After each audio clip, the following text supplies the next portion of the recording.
When you're talking about science, physics is really the crux of the paranormal when you're talking about physics, and in particular with the first law of thermodynamics. If you guys know what that is, it basically states very simply that energy cannot be destroyed. And there's a little longer definition, but that's essentially what it's saying, that energy cannot be destroyed. What many people in the paranormal field believe is that when you die, your energy that's in you right now is released into the atmosphere. We just believe that that energy, maintains a lot of the characteristics and capabilities that it had when it was, when the person was alive. We can go to the next one. For example, some of the things that we believe that energy can maintain is a physical appearance. In the rare cases when you actually can see spirit energy, and it's very rare, but when you can see it, it appears as the person when they were alive. So we believe that it maintains the physical appearance that it had as a living person. Self-awareness, we believe that that energy is aware of itself. Whether it knows it's a ghost, or whether it believes it's still alive, and it's just living its life in another realm, but it believes it's a living entity. We're not sure, but we do believe that, ghosts know that they are, that they exist, in whatever form they believe they're in. Emotion, the ability to feel emotion. We believe that spirits are able to feel anger and fear and sadness and all of those different things. And the ability to communicate. That's one of the big things that we, as paranormal researchers and investigators attempt to do is communicate with spirits through EVP sessions and, the like. So we believe that all those things, that energy that's released from the body maintains those characteristics and capabilities when the person dies. And again, like I said earlier, a ghost, we believe, is just the energy that's released from your body. But we also believe that that energy mass can draw more energy into itself. And at times it needs to draw more energy into itself to communicate, to do anything, to manipulate objects, to manifest itself. Whatever the case may be, it often doesn't possess enough energy on its own, so it has to draw energy in from its surrounding atmosphere. The increase in available energy can be influenced by a number of factors. You can flip to the next one. The first one is the Earth's atmosphere. The Earth's atmosphere contains energy. When certain things happen up in space, the Earth's atmosphere tends to get juiced up or charged up. The full moon, a lot of people equate the full moon with paranormal activity, and that can, increase the energy in the atmosphere. But even more so, the sun can influence the atmosphere and the energy in the atmosphere, in the Earth's atmosphere. There's things called solar storms that occur in space occasionally, and when those things happen, they really charge the atmosphere up, and that just provides more energy for the spirits to draw into themselves if they want to, try to communicate or manifest or do whatever they want to do. They can also draw energy from humans.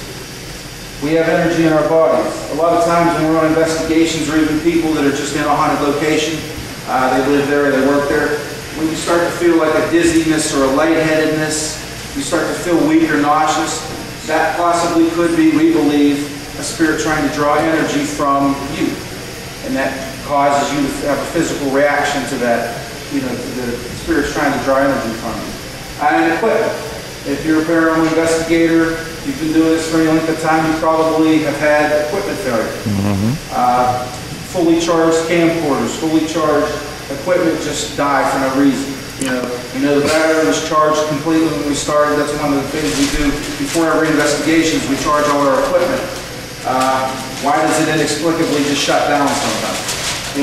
We believe that potentially could be a spirit trying to drain the energy from it. We came up with I came up with this little theory. I call it the theory of coincidence. And essentially what it says is the more frequently you have a coincidental incident that occurs within a set time frame and a set of circumstances, the less chance there are to be coincidence.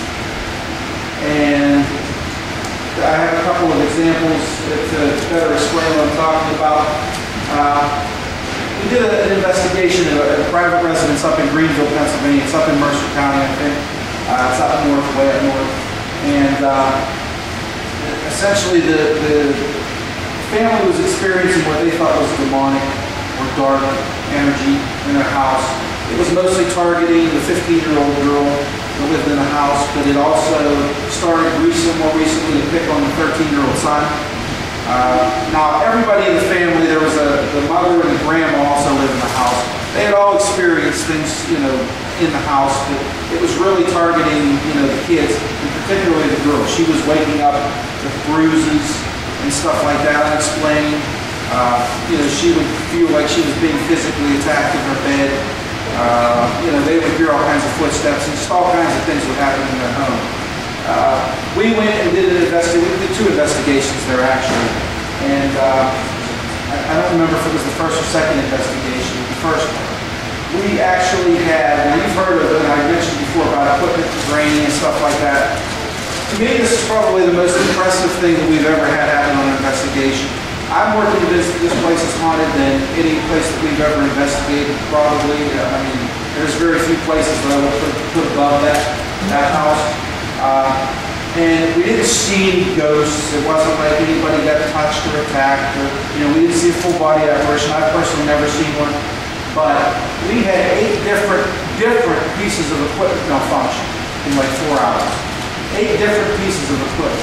Now you could have 1 piece, 2 pieces, and say it's human error, or it was a malfunction with the equipment. But when you have 8 different pieces of equipment malfunction in like a 4 or 5 hour period, that was crazy, in my opinion.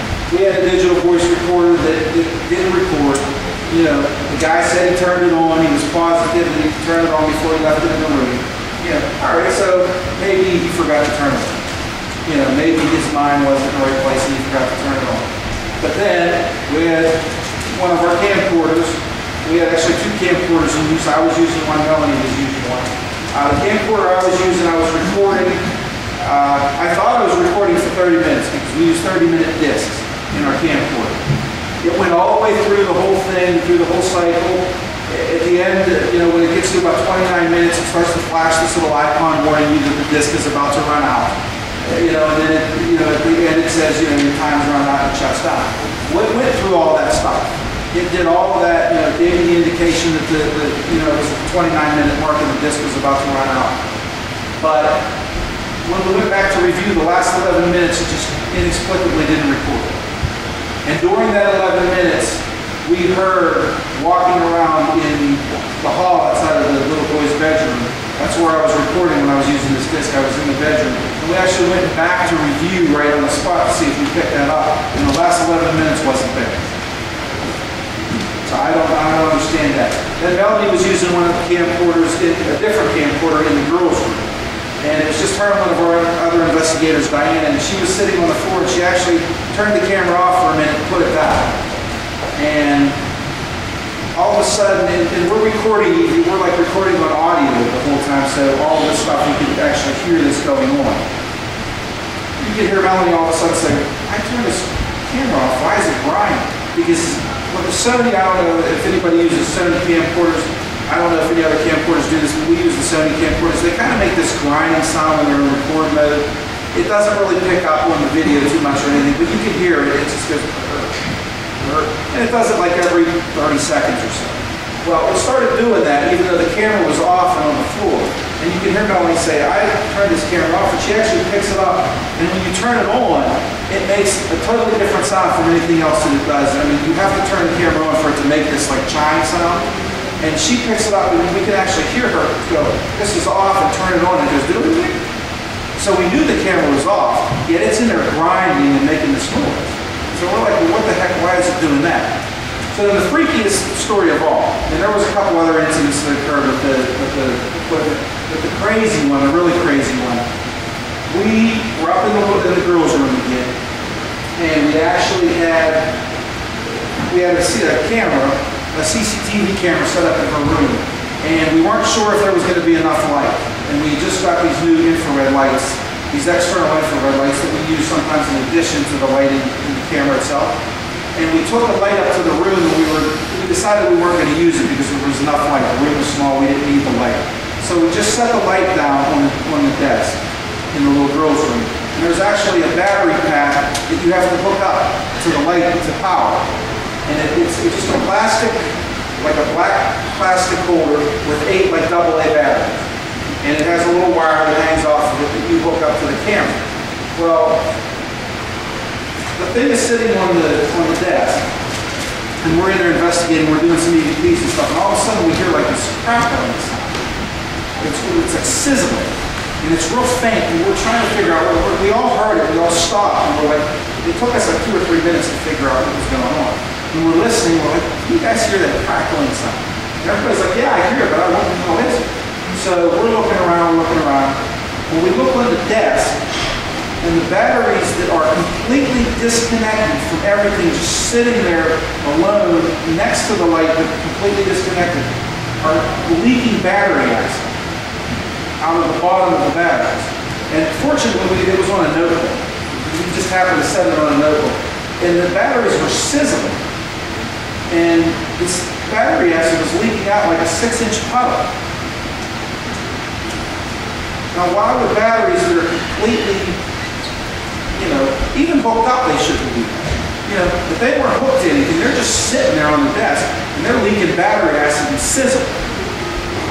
What we believe was happening was possibly something was trying to draw the energy out of those batteries, and it was actually creating that reaction in those batteries. That was pretty crazy. We actually caught all this on video and everything like that. And that was pretty, to me, that's probably the most impressive thing, because I don't see a lot of apparitions, and I don't get attacked and feel things, So, I mean, something like that to me is more convincing than a lot of the stories when people see things and stuff like that. So, and then another investigation we did is a place called S.C.A.R.E Cemetery. And we were actually, all it is it's like 20 graves. And it's a private family cemetery. This guy was like an immigrant from Sweden or somewhere, Switzerland. And he came over to the United States, and he bought a plot of land in Morguen State Park up above Butler. And it was for his family, to bury his family. And I think like the latest person that died was like 1920 or 30. It might go into the 40s. But everybody's pretty much, they've been gone for a while. And the cemetery has a reputation. The kids go there and get drunk and stuff like that. It's well known in that area to be one of the more haunted locations up in Butler County. So we did an investigation, a daytime investigation there. And we were, one of the spirits that's supposedly there that haunts the place is a little girl, 11-year-old girl named Gertrude. And her tombstone is there. You can tell she's 11 by the dates on the tombstone. So we're trying to make contact with her.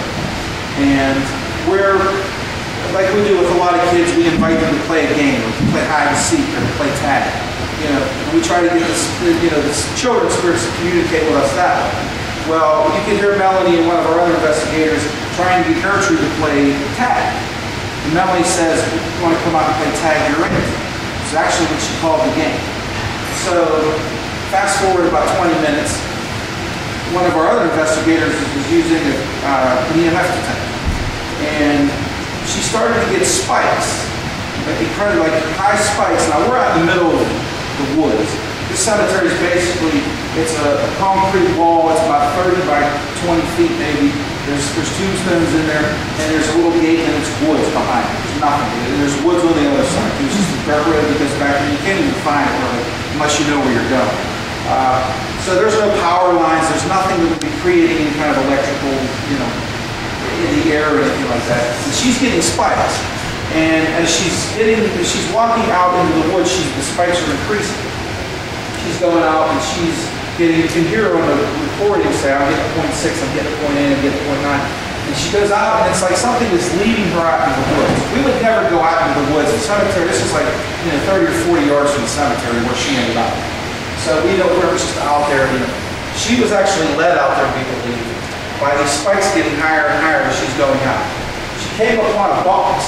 It was just like a military box, like an armory box. And it was buried under some, you wouldn't even find it unless you almost ran into it. It was buried under some tree limbs and stuff like that.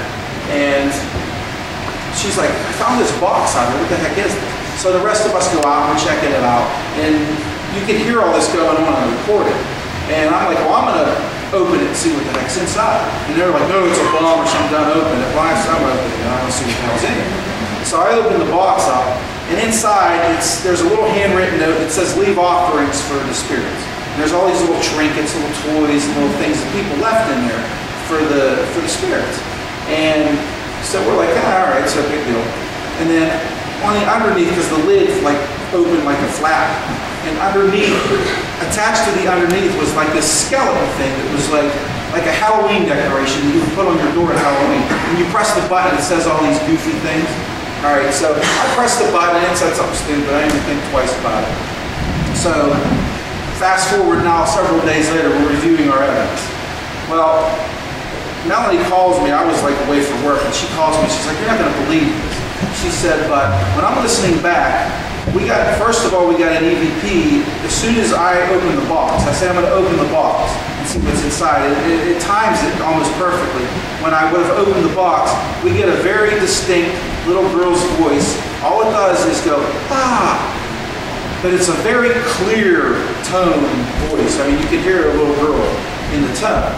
And it was almost like when I opened the box, the little girl saw the toys inside and went, ah. All right, so I don't know if it was this little girl leading us out, but then on top of that, I mentioned that I pressed that button on that device. Well, that damn thing said, tag you're it. Now, 20 minutes prior to that, they were trying to get this little girl to play Tag You're It. And that skeleton thing said Tag You're It. Now, I don't know if that was what it was supposed to say, if that was programmed into the device, but that's what I'm talking about, theory of coincidence. You have an EVP, you have the EMF readings leading us out to nowhere, basically, stumbling upon this box, opening this box, getting this little girl's voice, and then did the little girl use that mechanical device somehow to say, Tag You're It? You know, because we invited her to play Tag You're It. So that's kind of what I'm talking about, the theory of coincidence. I mean, other than the EVP, any one of those things, you would think, well, there's some rational explanation. You know, one or two pieces of equipment failure, then there's some, you know, it could be mechanical or human error. But when you have, you know, a number of different things happen, you know, it makes each one of those things more relevant in and of themselves. These ones are a little louder here and more obvious. This one was a place called Prospect Place Manor. A lot of you might have heard of that. Ghost Adventures, Ghost Hunters did this. It's in Trinway, Ohio. Basically, just a little backstory behind it. It was built by, I think, a railroad tycoon. It is actually a family estate, a family mansion. And this guy was an abolitionist. He was, during the Civil War, he was against slavery. He actually hid slaves in his basement. That was part of the Underground Railroad. And there was also a train that wrecked not too far away, and there were no hospitals close, and a lot of the injured people actually got brought to Prospect Place. But this EVP, we think, pertains more to what happened many, many, many years later, because in the 70s and 80s, the building was abandoned before the current owner inherited it from like his great-great-grandfather or something like that. The building was abandoned for a while in the 70s and 80s, and there was satanic worship that took place up in the third floor ballroom. That's why if you've ever seen it, they have a big red cross painted on the wall. That's because they believe that was a portal to hell. There was all kinds of satanic graffiti and you know, symbols and stuff painted all over the place. And it was known that, you know, there were police records and stuff that there were satanic worshipers that worshiped in the third floor ballroom. This was captured in the third floor in the ballroom. You're going to hear Melanie saying, we were just finishing up our investigation session. It was early in the investigation, but we were finishing up and we were going to go, you know, meet up with everybody else and split up again and do our thing. And we're wrapping it up in this particular part of the building. And you'll hear Melanie go, we're going to leave right now, we're going to go right now, we'll be back. And then you'll hear, it sounds to me satanic or evil. It's very gruff, and, you know, but you'll hear it. This one's pretty loud.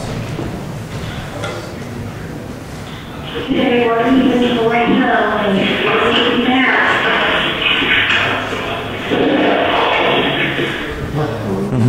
We think it says go home. You know, it's pretty loud. And you actually start to hear like this weird kind of interference starting in before it does it. That's not normal. And then it just comes through, and it comes like it's almost trying to say something, and it pushes, you know, finally pushes the words out. You play it one more time. Today we're leaving for right now, and we're leaving now.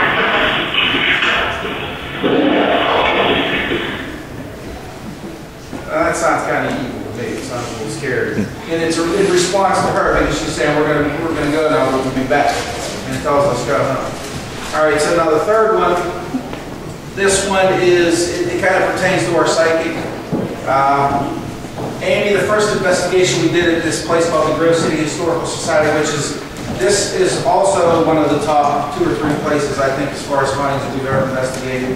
It's just this little out-of-the-way place. It's not known to be haunted, it doesn't have a reputation or anything, except locally, but it's a museum now, a tribute to the area. But Amy thought that there was a young child, again, a young girl, like maybe 7 or 8 years old, named Christina. She sensed this during the first investigation, but we didn't get anything to validate that.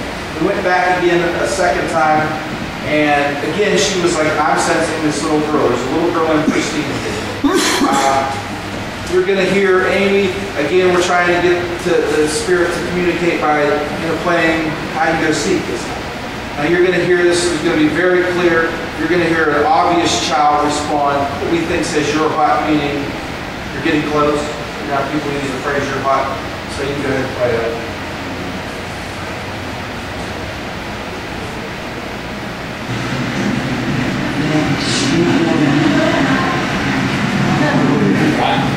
Now, there was nobody under the age of 21 years old to get into this building. In fact, we were the only ones in the building. They basically locked the doors and let us in there by ourselves, and the only way you could get, if you went outside, you had to have somebody letting you in. So there was nobody in that building except like maybe, I think there was 6 or 7 investigators in the building at the time. Nobody under the age of 21. That's obviously a child. I mean, you can hear that. You can play it one more time.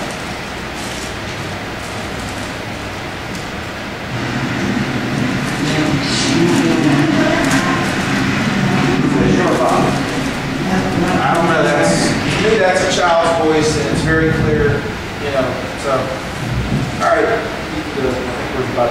all right, so that's all for our presentation. If you want to learn more about our group, you can visit our website, www.steeltoparanormal.com, and visit our table, and, if you have any questions or anything, come visit us, and thank you.